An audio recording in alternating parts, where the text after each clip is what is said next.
Yeah, thank you, everyone. I didn't today. I made up a different slides because it was supposed to be a panel session, and then 2 days ago it changed to my talk, and so I didn't actually prepare about decentralized autonomous space, sadly. But I'd like to introduce myself a little bit before probably diving into this topic. I'm Muna, and I'm a researcher at the ETH Zurich in Switzerland, a technical university. I had an architecture background, did a whole spectrum on architecture, engineering, construction, a long-term community steward different communities, and I love the intersection between physical space and community and Web3. So that's where I operate. And my project, actually, my PhD is called No One's One, a self-owning house on chain. So I put like kind of a smart house on blockchain and made it have its own wallet and had all the states of the smart building on smart contracts so that it operates by itself and owns itself. It was originally inspired by works of a Plantoid by Primavera. She has a self-owning flower. I don't know if you know about that project. It's really an OG art piece. And then also a lot of work from Soviet Nature Initiative from Andrea and Trent. I don't know if you know also Trent McGoni's blog in the first early days about Nature 2.0, where they're all kind of early in the days in 2015 to 2017. Imagine that actually you can put things on chain, and when you combine IoT and AI and blockchain, you can have self-owning things. And that's basically where the decentralized autonomous space come from. And actually, I wanted to dive into a little bit. I graduated from my PhD 2 months ago. And so I wanted to dive a little bit more into about the privacy. And today I have actually a rather philosophical take.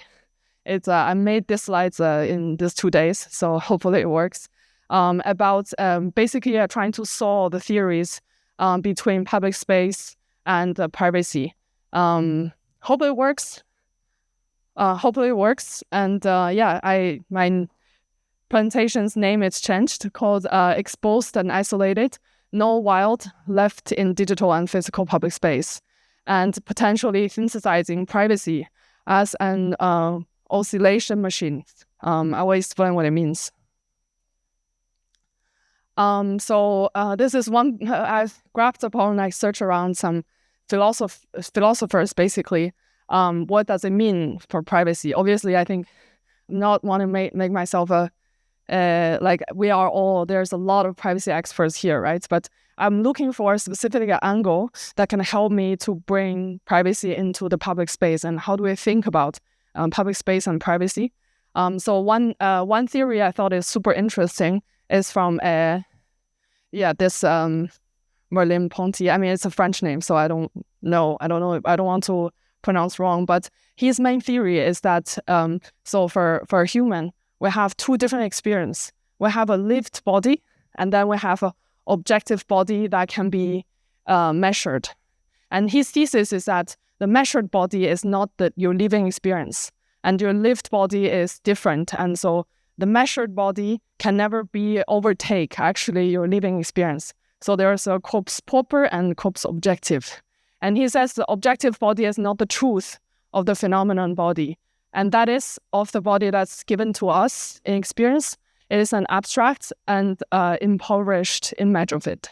And what's interesting about it that caught my eyes is that I think nowadays what we can measure actually is only the objective body. And when our measurement of our experience is taking over our own experience, that means we're only taking a slice of what we actually experience as human. And then I started thinking, wow, it's pretty interesting, because actually in architecture, I'm originally coming from China, and this letter on the side called jian, and it's actually, you call a room a jian and a space jian in Chinese, and that's literally called in-between space.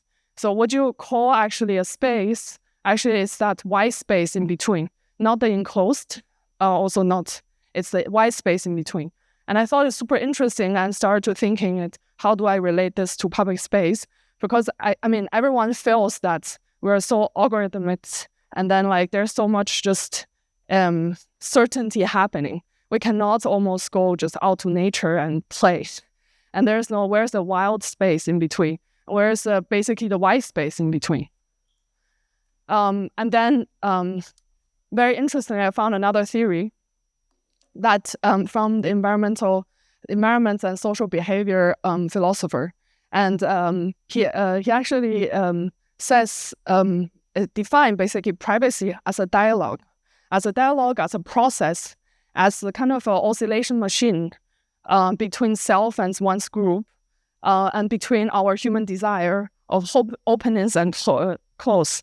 And how do I understand that? Is that there's our own lived feeling, and there's like kind of two aspects, but we all also want openness and closeness at the same time. Meaning that actually we want to be open and connect to other people, but we also want time and space for ourselves. And this is a constant mental struggle. And he actually thinks that privacy is a machine that helps us balance this desire of openness and closeness to ourselves. And further, so there's a philosophical conversation between two authors. And based on also this, there's privacy is not a state, also but modes. So someone concluded says, oh, this is a process, and how do we define privacy? Is that privacy is a claim of individuals, groups, of institutions to determine for themselves when, how, and to what extent information about them is communicated to others. So, and then he further distinguished that there are four modes that need to be done for a healthy, basically, boundary or this process to be established between a self and the others, which are solitude, intimacy, anonymity, and reserve. And obviously, these are probably quite different from your understanding of definition of, anonymity, intimacy, and how he basically concluded is that solitude is kind of a physical separation, and person is completely closed physically, and you're free from observation by others. Intimacy is that you have a controlled small group so that you can feel free and safe in a small group, but the information doesn't get out from this small group. And anonymity is individual rights among others, but not known, basically. I think that's what we talk about here, about privacy, most talk about is anonymity. And last is reserve, is that it's kind of a physically withholding that you're being able to choose what to share in a public space. And these are the rights he described that need to be there to be a healthy conversation between self and the others. And then I thought that's super interesting. That's a framework. So I started trying to map it. I want to map it into actually our public space. And we reached to the conclusion very soon at the end of my presentation today. So I think everyone probably heard about this, that loneliness has been the number one problem in the world this 10 years. And we are in a very lonely society. And one of the problems from architects' eyes is that we lost basically our public space, our common areas. And if you've seen the history, this is a map done quickly by AI, that we used to have a rather stable public space areas where are the markets, and then like the forums, the baths, from the Roman area, and then to a peak where we start building coffees and the beginning of merchants, like and then we start travel, and this are becoming a peak area.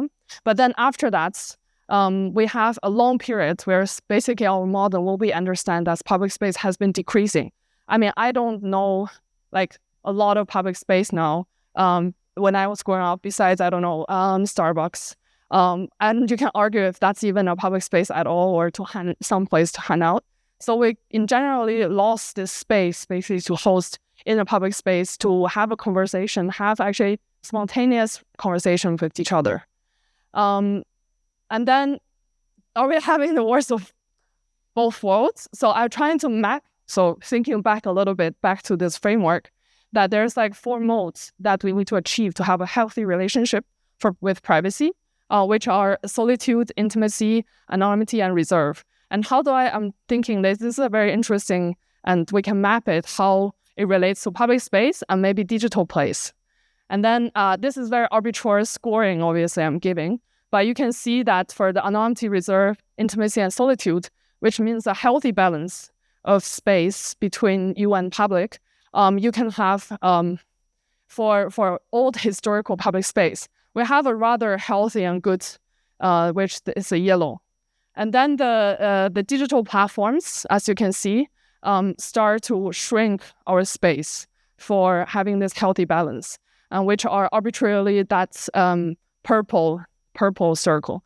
But then if we got into digital surveilled physical space, and we are arguably we are having the worst of both worlds. And you can see our freedom space, like wild space, freedom space for spontaneous encounters are getting so much less, and even less than digital space.